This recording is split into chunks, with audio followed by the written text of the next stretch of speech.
Hello, ladies and gentlemen. Welcome to the channel. This is Akram Shaban, and this is our first debut podcast moving forward on this channel and on Lashon's channel right here as well. So I want to introduce you guys to Lashon Bush.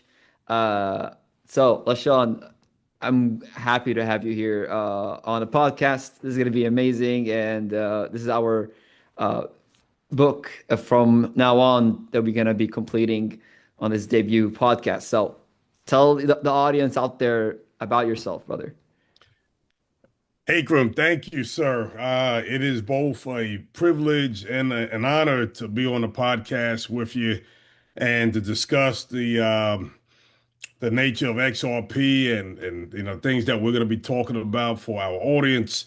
And if you've been in the XRP space for a little while, I think there's a tendency to think that, oh, this is old news. Everybody knows about XRP but in reality, that is far from the case, right?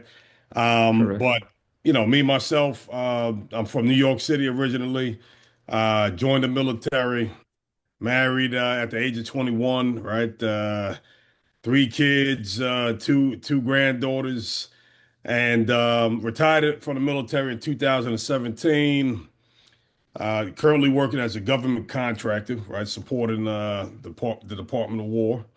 Um, but definitely somebody who is tech averse, right? Definitely, I fancy myself a cybersecurity guy, Master of Science in Cybersecurity, CISSP. That's a very high level certification in cyber. Pursuing a doctorate in finance and cybersecurity. And the dissertation is involving how to secure transactions on the blockchain across blockchains, mindful of the advancements in emerging technologies like AI, like quantum computing, like nanotechnology. So, you name it, the Internet of Things. Yep. So again, first got involved in crypto, I would say probably around 2017 time frame, right?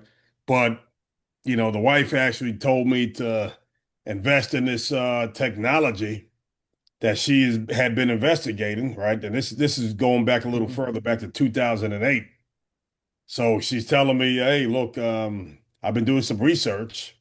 And I think this is going to be pretty big. We should at the time you could take $500 and buy a box that allowed you to mine the crypto. Of course, the Mhm. crypto that I'm referring to is Bitcoin, right at the time. But I said, oh, it's not in the budget. We kind of left it alone. Of course, we could have bought Bitcoin in 2011 at 1 cent. Yeah. Right. And if you had $5, you'd own 500 Bitcoin, right? If you bought it in 2000. And 500 Bitcoin right now would be worth about maybe $60 million, close to, right? $60 Correct. million. So I like to tell that story to people all the time, related to XRP and where we're at currently and how, I guess 500 XRP right now is a little more than $5. Um, but we're still at price points that in a few years, I know we'll look back and we'll say, man, we had an Mhm. opportunity, right? Absolutely, absolutely, and that's the thing I tell the audience as well. It's not to miss out on this opportunity because we're looking at a financial shift when it comes to this technology as a whole. So when it comes to technology, we're always advancing, we're always moving forward, and if we don't embrace it, we'll be out of the space. So that's something that we need to also. That's why we do this podcast to educate the audience about what is the correct way into this pivoting process, this procedure of pivoting to the new world when it comes to that blockchain technology that we're going to embrace soon. So I want to start off on our first point here. So Ripple Swell happened in New York, 2025, and there's a lot of things happen. All right, and I just want to shed some light to the individuals who were there, with the big, huge individuals. Of course, Brad Garlinghouse himself, CEO of Ripple, can't go wrong with that. Adena Friedman, chair and CEO of Nasdaq. This is kind of pretty big because we're here looking at tokenizing stocks and bonds, meaning a lot of fintech companies and banks are going to utilize blockchain technology using that Nasdaq. So stocks and bonds are going to be tokenized. Maxwell Stein, director of digital assets at BlackRock, also was present. Scott Lucas, head of markets and digital assets at JP Morgan. Cynthia Lowe Bessette, I think that's without butchering her name, head of Fidelity Digital Asset Management. I'm going to name all of them. So, of course, Christian Rao, senior vice president of blockchain digital assets and fintech enablement at Mastercard. Patrick Witt, senior policy advisor, White House, of course. We have David Rippey, CEO of Kraken, Hunter Horsley, CEO of Bitwise, Carlos Domingo. Yeah, and the list goes on. It's insane how many. Also, yeah, well, this one is a big one. Sheila Bair, former chair of the FDIC. Hmm. This is big. All right, so Hmm. FDIC, of course, when you walk in the bank, What could they tells be you talking about? absolutely. So, tell me more, Lashon, what you saw though the Ripple Swell event that happened took place. Oh wow. Ask that question one more time for me, Akram. What are So, my thoughts concerning yes. Swell? You know what? I have not had a chance to really review this year's Swell and the Mm. topics that they're talking about. I did see a few of the topics, but I know that whenever they come together, this is the industry's brightest minds related to cryptocurrency and finance and what is taking place in the space. So as we see the convergence of TradeFi and decentralized finance, it's really interesting to to get a glimpse into the way it's all coming together. And if you were privileged enough to be in attendance, then I'm sure you walked away with amazement at the things that are taking place. We know all about, if you've been in the space, the non-disclosure agreements that Ripple has with hundreds of banks, right? Correct. Hundreds of financial institutions. And the railways and that are being made and laid in order to support this network, this robust network, almost like the Amazon network early on. As a matter of fact, I want to say Brad Garlinghouse is even on record as referring to Ripple as the Amazon of finance. Like what Amazon was to to books, Ripple is going to be to finance, right? So Amazon kind of took over, started off in books and took over everything. And that's the expectation that we have for Ripple, this fintech conglomerate, right? That is referred to as an supranational company, right? Um, meaning it's more it's more than just national. Right? It's a super international company. Absolutely. Yeah, of course. And then that's why like I never looked at the event specifically, but I can go off of what I researched. And when I look at the individuals who showed up, as I mentioned, proving that those companies are adopting those technologies. And my research that I found out, the audience know about this, even on my ex. Proves the research that those individuals are showing up to those events because they know the power in basically they want to put their hands in it. They want a piece of that pie because like again, as I start as I did the introduction for this podcast, companies need to adopt what needs to be adopted, or they get shut out to space. And actually, Lashon, I think you saw also my the research that I put out, and I think I sent to you of my ex, saying that fintech company, and banks had to adopt it because fintech companies are the ones going to be catching up first, and then the banks will just follow up real quickly. Which, hence, of course, the government is relying on the companies, the largest companies, instead of the banks, right? So that's why we put the fintech companies up ahead. That's why you see a lot, of course, digital asset manager, directors of, at BlackRock, Maxwell Stein. Nasdaq is one of them. Is called, as I said, tokenizing bonds and stocks and bonds, because this is pivoting the way and catching up what the BRICS are doing.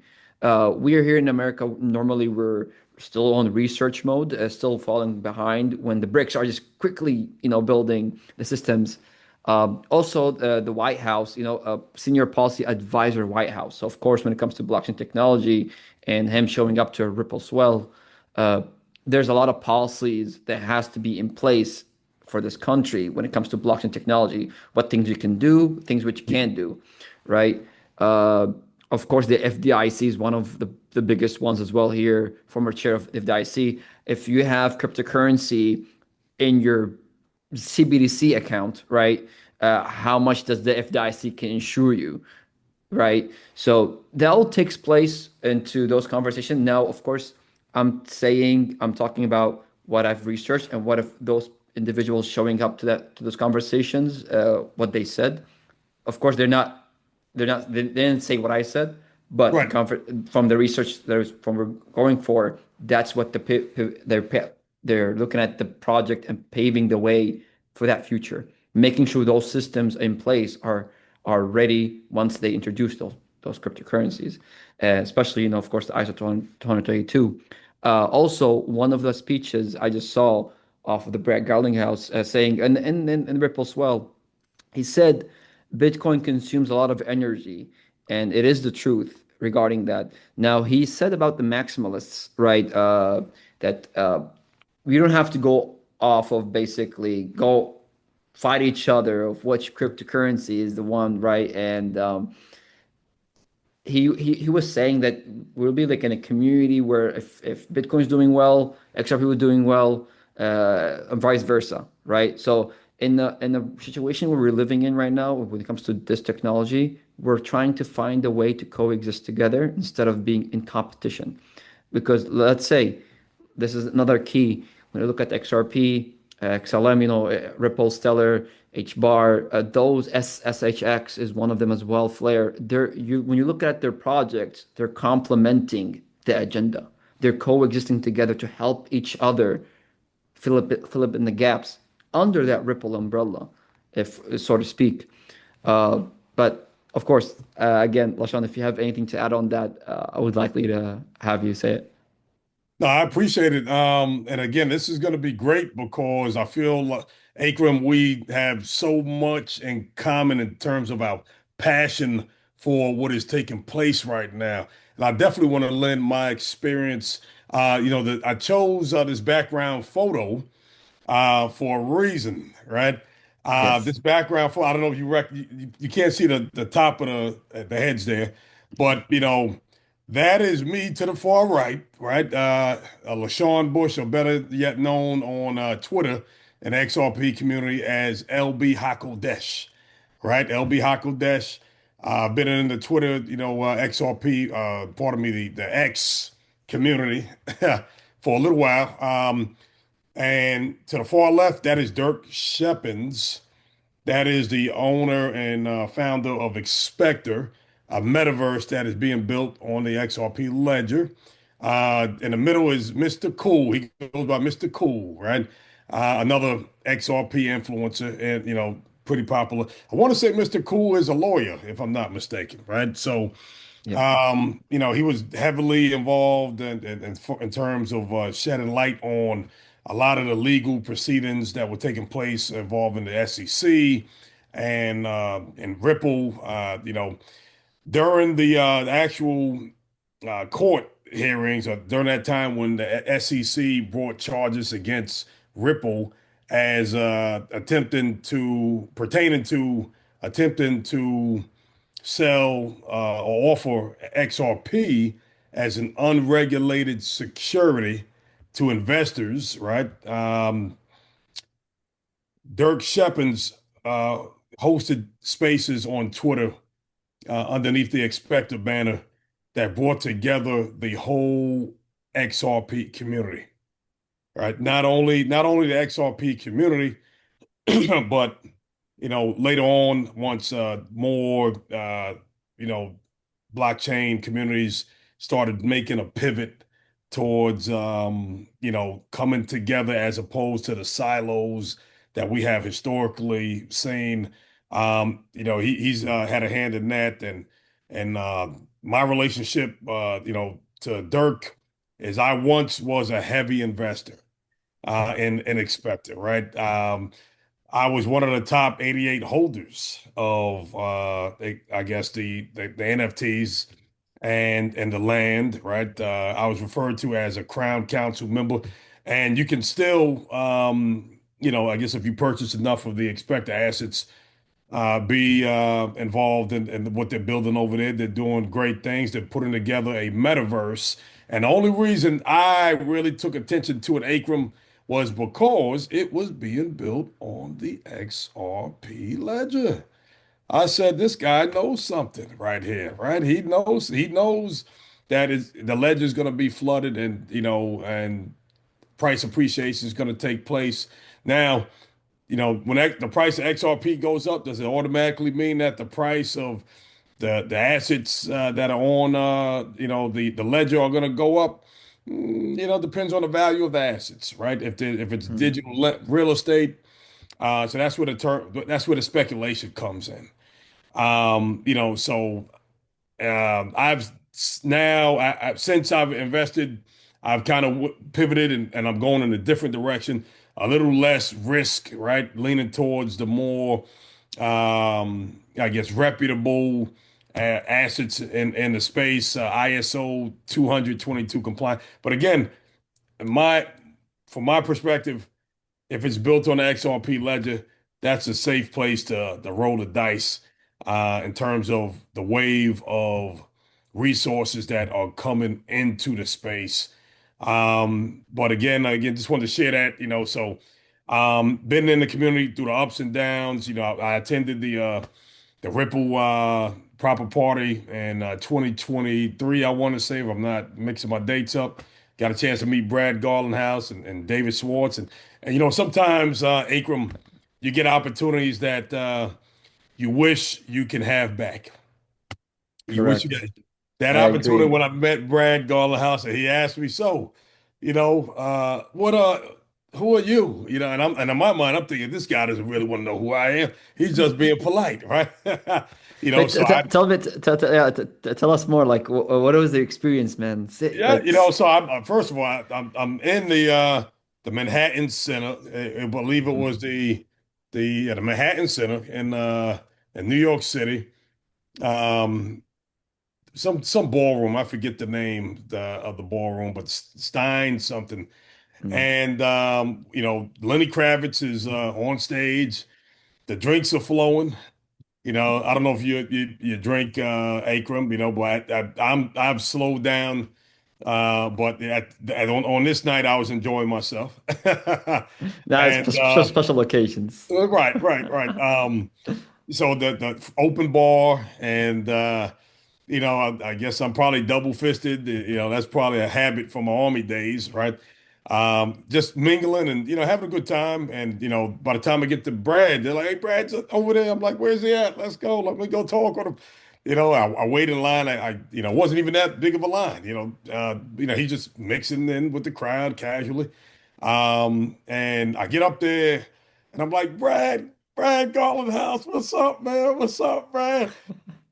And I'm like, F the SEC, F them, you know, and I'm just having a good time. And I can see that he's kind of off put a little bit. He's laughing and joking, And Uh, he finally everything calms down and he goes, well, who are you? Who are you? And I'm wow. like, You know, I didn't think enough to really, tell them who I am. I have a lot to say, right? But at the time, I'm like, not nobody special. But again, Uh, maybe it was the alcohol, and I thought I couldn't articulate, exactly, that wasn't the right time. Maybe I thought he wasn't really here to talk business, and he right. probably wasn't there to talk business. But again, there still was an opportunity to, to let him know who I was and who I am. Who am I? Just a retired Army officer, 20 years in service, right? Tours in Kosovo, Afghanistan, Iraq. Now working, in the contract space, supporting, I guess the Department of War, and trying to, lend my insights in terms of how to best modernize, I guess things and mindful of blockchain integration. I'm a licensed life insurance agent. Looking to get into real estate, and so everything that XRP is bringing to the table as far as tokenization of real world assets, and definitely something that I'm involved in. I operate a family office headquartered physically in Arlington, Virginia.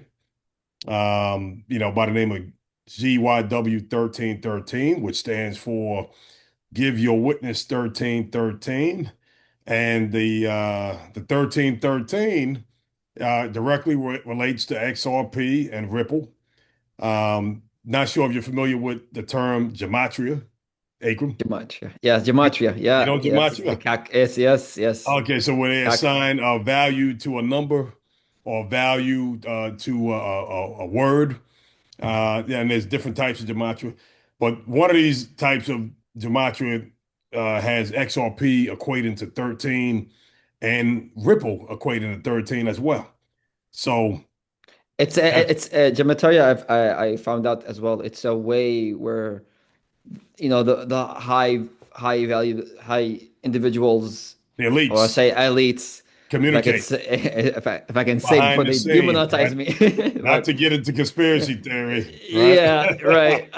That's not the way they communicate Allegedly. without, yes, without revealing anything. Without revealing, because Oh, every word has a numerical value assigned to it, and then you can look at other words that have the same numerical value, and there's a language that can be established along those lines. correct. Yeah. One of the famous ones was actually Elon Musk's tweet saying much wow, and then an explanation mark. If you type that into materia calculator, Right. And yeah, much wow, and they would say XRP. and you see But all it's the other again, words that have the same value, right? yes, So that's yeah, how it's done there. Um, very interesting mhm, things, and definitely living a very interesting time.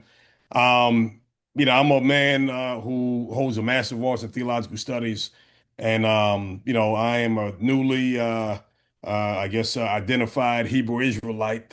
And so I wear that on my sleeve. And the family office that I operate is that foundation is there. So if anybody is interested in learning a little bit more about what it means to be a Hebrew Israelite and all that entails, please don't hesitate to reach out. Again, we'll drop the I guess points of contact information right in the yes, comment section, and there's a school community, right? So it's all about uplifting Yasharel and Yahuwah's Yahuwah's people. I understand, Akram, you are of the Islamic faith, yes, and yes, respect to your beliefs, my brother. And even though we're not of the same faith, right, we can still come together and have a dialogue and talk about something that is significant to the world in this hour. And I don't know if I answered your question, no, but let me ask you: Is Ripple have they put out the video for Ripple Swell 2025 already? I know there's probably yeah. snippets. but I'm wondering Yes. if they put out the whole video. Oh no, and it was just basically snippets. Snippets. Yeah, snippets, not the whole thing. But it's quite interesting because I want to add this because you said conspiracy theorists, right? Hungry conspiracy theory. Here's the thing. I want to tell this to the audience as well. We've been always labeled as XRP holders a long time ago that we're conspiracy theorists, right? For a long time. Now you can see that everything that is coming out of our mouths is actually happening, right? So we can touch base on conspiracy theory because everything we've been saying has been proven right. Am I saying? Yeah. No, So absolutely. And yeah, and, It's so interesting. XRP last year around this time was around what, 40 cents before November. You hovering around 40, 50 cents. And I think it's just a little under $2 currently, but it ran up all the way to, I want to say $3 and maybe 80 cent on an all-time high.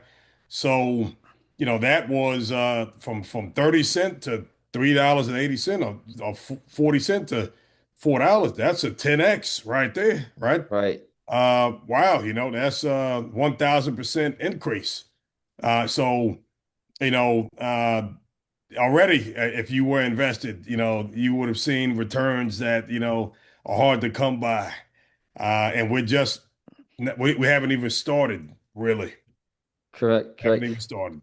Yeah, so I want to lead to this point because there's a lot of talk about this regarding the end of Swift and why ISO 222 matters. So that's one of the topics that we're gonna say.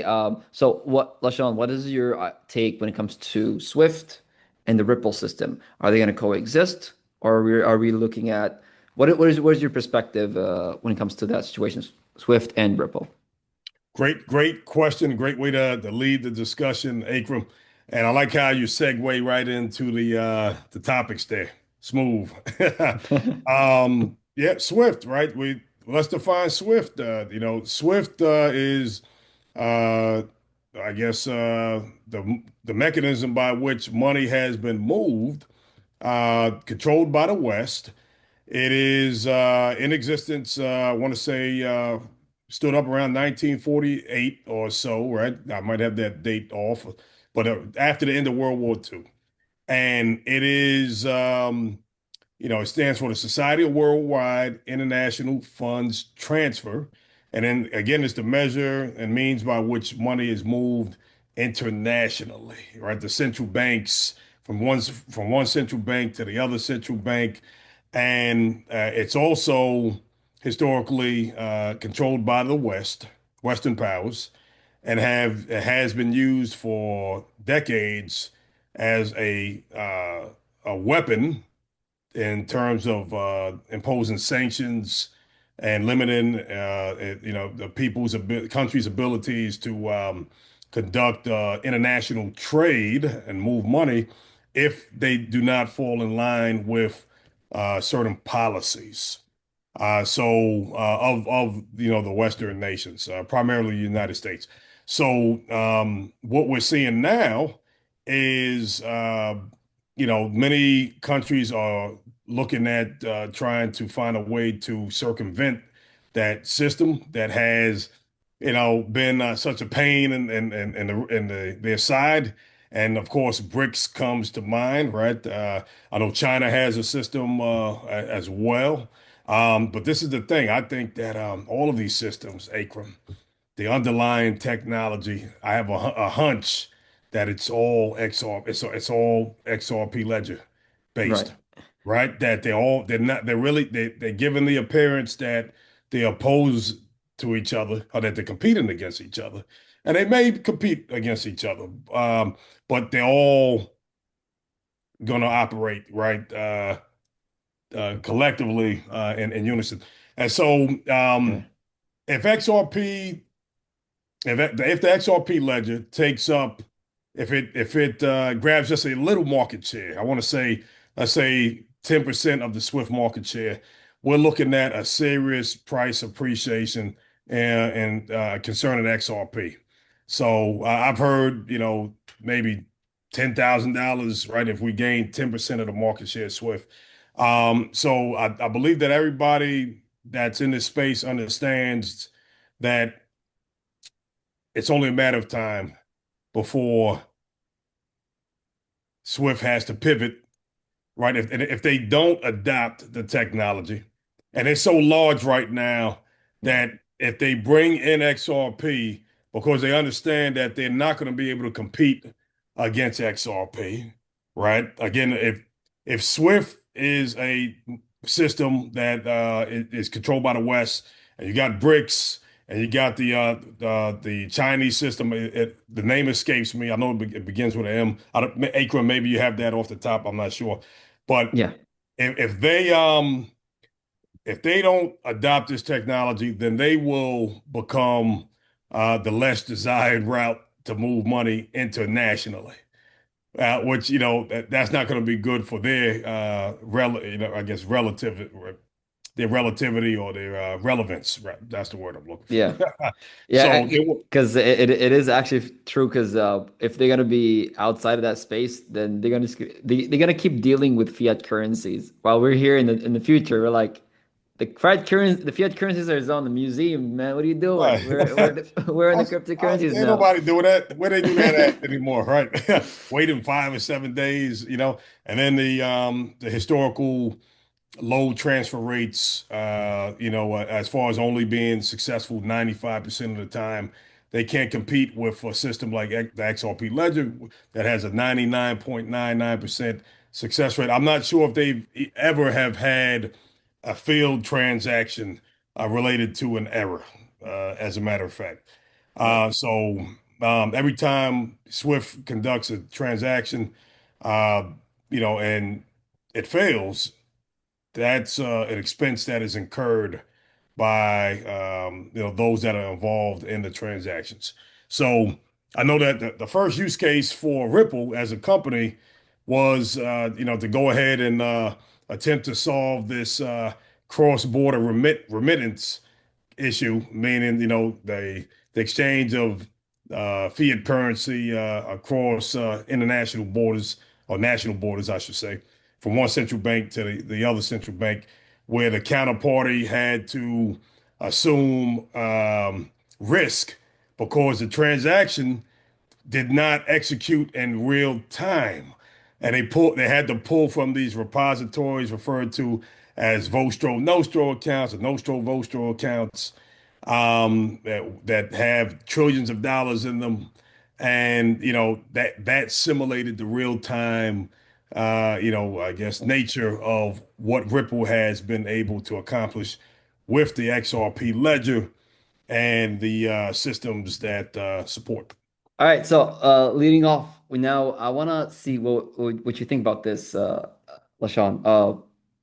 How would you envision the world we would be living in this type of economy? Blockchain. We're talking about just CBDCs around, and we're just going off of our phones, sending cryptocurrencies to each other. So, what is your vision when it comes to that door, that portal? You want the unadulterated perspective? You Absolutely, you want yes. my thoughts? Okay, I cannot deny that I bring a theological uh, perspective to the table here, right? And you kind of know where I'm going with this, that in terms of the control, buying and not being able to sell, not being able to buy, not being able to sell. The scriptures have a lot to say about this, right? So just in terms of Correct. seeing prophecy play out, that is very interesting if you wear that hat, right? If you wear that hat. In terms of everyday life, again, um, will we be able to buy and sell, right? If we do not fall in line with the government. I know Donald Trump, right, number 47, number 45 and 47, he stated that he would not approve a central bank, or he would not be pursuing CBDCs. Do you remember him communicating this? Uh, Yes, yeah, and he this was said, because everybody's saying, "Hey, yeah, man, that sounds a lot like the B system that scripture talks about, right? So he's, hey, we're not going to implement CBDCs. So okay, but when you look at what they are doing, so now we have, I haven't heard too much about CBDCs lately. They've kind of have, and again, I've stepped away from the space a little bit there over the last couple of months, but I've always tried to keep my ear to the pavement. Um, you know, we know the central banks, that's their version of, I guess, cryptocurrency. That's their way of maintaining, I guess, relevance, through the issuance of a central bank digital currency, um, referred to as a CBDC, something that each nation has that allows it to have a say in what is taking place. And again, that element of control and dominance, right, has been a concern related to the banks being able to incorporate and integrate this interledger technology. Um, we, the people, would love to see a decentralized uh, system in place that allows us to trade directly with each other, effectively and essentially cutting out the middleman, which blockchain does a very good job of accomplishing inherently. And it's for that reason that so many industries are going to be revolutionized in terms of being able to go conduct B2B transactions. If we're talking another ISO 222 token XLM, it said that they are the P2P, right? XLM, right? The peer-to-peer arm of this new system, whereas XRP and the ledger is relegated to business. Um, but we'll see if these CBDCs actually materialize. We know every country is going to have a stable coin, Yes, which correct. is essentially the same thing.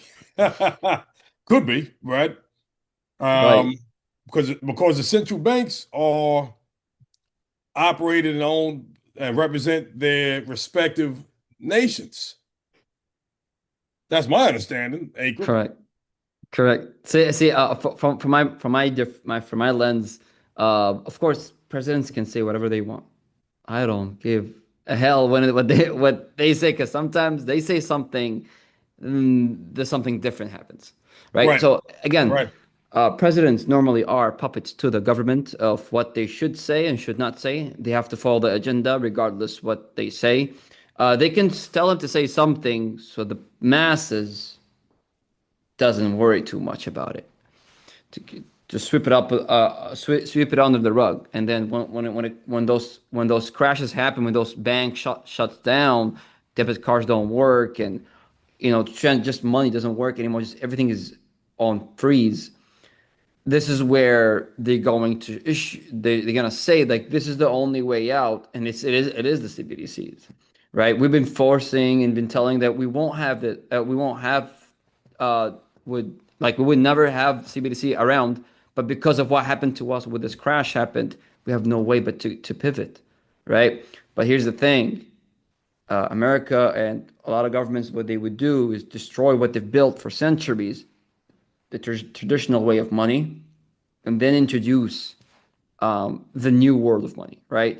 Normally, because they do this, is because when those governments uh, trying to introduce those cryptocurrencies, those programmable currencies, right, into the masses they would always pivot to the old traditional way of money, meaning that they won't want to pivot to the new world, which is they like the freedom of not being monetized with their finances, whether they spend it over at Starbucks or you know, Walmart getting groceries, so they want to make sure they want to keep that cash so the money does not be like monitored, right? So if it's now system wise, now people will know. They know that also.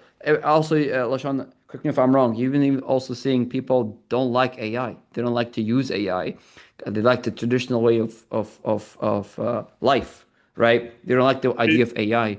Yeah. hey, can you hold on for 1 second? I apologize. Give me 1 second, my brother. Oh, okay. Hold that thought. Yeah, so definitely normally when it comes to these technologies, they always want to uh, make sure the masses move along to the new world. So right now the petrodollar has ended. There's no foundation for the dollar. The only thing that keeps the dollar relevant is weaponizing it. As you see, guys, there's wars around the world. Also, the trust, people's trust in it is also what's keeping the dollar still relevant. Now, the idea here is how to gain this trust that the masses are entrusting in the dollar, because the world currency right now is the dollar. So they want to remove that trust and put it into a tokenized currency. So how to do that? So basically, they have to destroy that fiat currency. Then the fire was lit up, the rising phoenix, right? To the new cryptocurrency, the Ripple XRP, and people won't have nothing to stand for. They will just pivot way to the new world. So that's the way of it is. And of course, when it comes to those monetarization, when it comes to money in a tokenized form, right? Then those banks, those central banks needs to be established, just like we have central banks for fiat currencies. There's the same way in tokenized finance. Once we go to that future, that different way of life. Uh, as you see, of course, when it comes to BlackRock, as we said, being attendant at the Ripple swell, tokenized real estate is one of the big things that BlackRock is looking at, right? Tokenized real estate. So when it comes to them as BlackRock, they are a management asset platform, right? Company. So they just asset management, BlackRock. So in the same way, they gotta manage those real time assets in a tokenized way. So that's kind of like a CBDC for you, for BlackRock. But yeah, it is something that to sometimes envision how the world would look like, but there has to be systems when there's a different way of money and finance coming in to today's world, today's world. So there's of course there has to be systems there.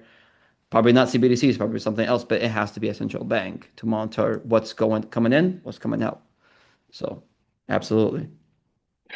Yeah, And no, you said a lot. You said a lot, Ikram, and I guess it's going to be very interesting to see what takes place, whether or not the central banks maintain their relevance. right, I think we were all hoping that we can bypass this system and can, but that's the system that's in place, right? So either they're going to pivot, they're going to adopt this technology, right? right. They're going to want to control it. Correct. You Yes. know, when the SEC were going through their pardon me, when Ripple was going through their court case with the SEC, I can remember Brad Garlinghouse make and David Schwartz making comments in the press concerning having to make a decision that will affect the rest of the industry, right?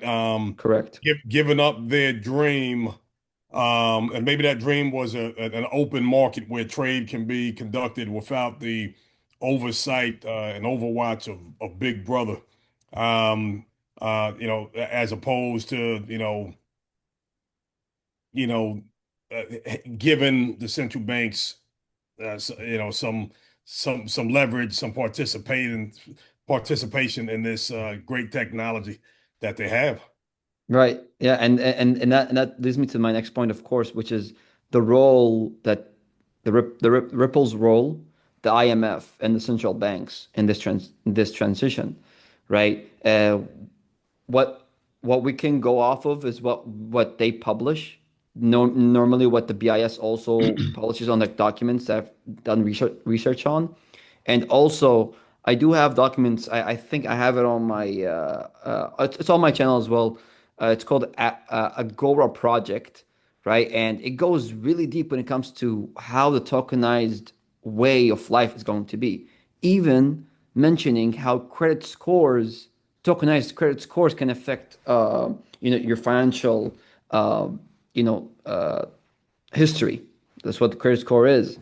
So normally that's it goes down to that and how real real time assets are tokenized, how it is and how can they transact through uh, what is it, whether it's deeds or policies like insurance. So same thing what the real estate industry is doing with tokenizing, insurance industry is going to tokenized regardless what's happening, all in each industry, and that is all going to fall into the central bank trying to monitor what's coming in, coming out in that shape and form. So definitely. And actually, Lashon, I want to ask you, what do you think when it comes to, because of course not Ripple's only doing the role. There's also Stellar making a role here, right? And other ISO Yeah. 200 tokens, yeah. But I want to make sure that we clarify a little bit, shed some light on Ripple and Stellar, because those are the big guys here when it comes to that. So, well, what do you think Ripple's role and Stellar's role when it comes to uh, this way of finance? This new monetary system that we're looking at. There's a picture with Brad Garlinghouse and Stuart Alderati. I believe he's the chief legal advisor for Ripple, and Donald Trump. Right? You probably seen it. Yep. With I think in the community you see people who have taken that photo and they've placed a yellow road and a purple road and different color roads that are supposed to represent uh, things that are taking place in the space. Purple representing XRP, and XRP is king, and so I've heard that Ripple is going to be um, possibly replacing the Federal Reserve or the new Federal Reserve. The Federal Reserve is not a federal entity at all, but it's a private, organization that makes policy, I guess financially on an international level, that governs the central banks. So, if indeed they are the replacement for the Federal Reserve, there's no words that we can, put together that can express the enormity of this, right? They're a private company right now, but it's believed to be the case that they're going to IPO and go public, right? At some point, which would be more than likely the biggest IPO in the history of the world. Um, they have a saying that Ripple means business, right? And when we're talking in terms of money, all of the money is in view because anything that has any value is thought to, uh, you know, going to be placed on that XRP ledger blockchain where it can be moved very inexpensively, very securely, large amounts of it. And, so Ripple, they have oversight and management of that ledger. The engineers that designed the ledger, um, some believe that they are the same individuals who created Bitcoin. David Schwartz, we know he has ties to the NSA historically, right? So is this all one big initiative and push, an effort to bring in the new world order and globalism, all right, where the control is in place, right? Is Ripple that company, right? Are they, and again, they may not know what role they play in all this. And I believe that all of this is orchestrated by the man upstairs, right? Yeah. That his plan is coming to fruition, and oftentimes individuals, even in I guess Freemasonry, the individuals at the lower levels, they don't understand what they're really doing until they get to certain levels, and then they understand a little bit more, right? So that model is copied off of other known realities and other known models. So again, Brad Gardner House, if Ripple becomes this company that has a hand in all of the control of the way people spend money and the way they're able to move throughout society. I'm sure the individuals involved in Ripple, they may not have intended, right, for that to be the case. Maybe they did. I don't know. Right. See, But well, when it go, because when it comes to a little bit more history here, I want to touch base a little bit of history. Every currency that comes out from any government, from any country, it's always weaponized. Oh, it's always money is a weapon, right? And when it comes to elites facilitating that, their currency in that country, the main thing, especially in America, America normally makes money off of the wars mostly, right? So they're really well in weaponizing the dollar, right? So I won't be surprised they would weaponize, of course, a different currency, which is a digital currency that the government already have out, which is a RUSD, a stable coin issued by the government, right? So there's history. When it comes to history, wars happen, right? And this is what I want to shed some light here before we close off a little bit here. Uh, when it comes to a financial shift, right? We are going to see hardship in everybody's life, right? We humans are normally natural by nature, we're survivors, right? So everything that you see in history, whether a financial shift, a financial switch that happened, always leads to war. Now, I'm not saying we might go to war, we might not. But when it comes to financial shifts, and because when financial shifts happen, countries' power shift. There's countries that have the conflict. Who wants to control the biggest bite of the for tomorrow's economy, right? And that would create conflict with the countries, and that from countries will create wars. Now, when it comes to that, that's why we always consult everybody. We tell everybody when it comes to this type of life, right? History repeats itself, just like the Romans. The Romans. The Romans were the strongest, country in the world, and what goes up must come down. Maybe America's empire will be crushed. We don't know, right? But here's the thing: when it comes to any empire that gets built in history, in life, always sees and watches and looks at its downfall eventually. Now, how we humans can we, like normal humans, can we at least have the control? Because when it comes to what I'm saying, is that's beyond our control, right? So we can focus on what we can control as individuals, as investors here, as XRP Army individually. We can invest. We can stock up on gold and silver, precious metals, food, medicine, weapons, and ammo, right? And I don't want to see you guys putting some precious metals and crypto and your JP Morgan safe, right? Because what if the bank shut down? You're gonna be knocking on the door, crushing that door, and there's no money in there. So maybe the bank's just stealing yeah, people's money and running away diversify, with it. Absolutely. diversification, So absolutely.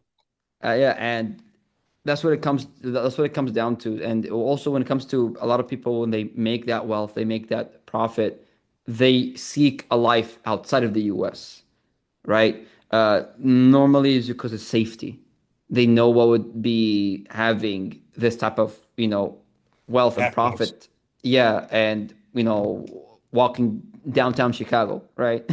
So I just want to say that to everybody else, everybody, because this is something that we need to be careful with. Because this is something, yeah, we could be hyped about and be, preaching real information that the audience needs to hear, right? Because this is unfiltered journalism, and for it, this is what I stand for, and Black Swan stand for, and of course, Lashon would agree with me on this. For moving forward with this podcast, we always trying to give you guys transparency when it comes to education and what's happening in the world, right? And not talking out our asses, definitely talking about from our researches that we found out. Because in history, it does tell every financial shift leads to war. And hopefully it does not be that case. But that's a headline for everybody else to look at. But LaShawn, you want to add anything to that, brother? Yeah, yeah, that was a deep sentiments and but very true. That as somebody who has been to war, right?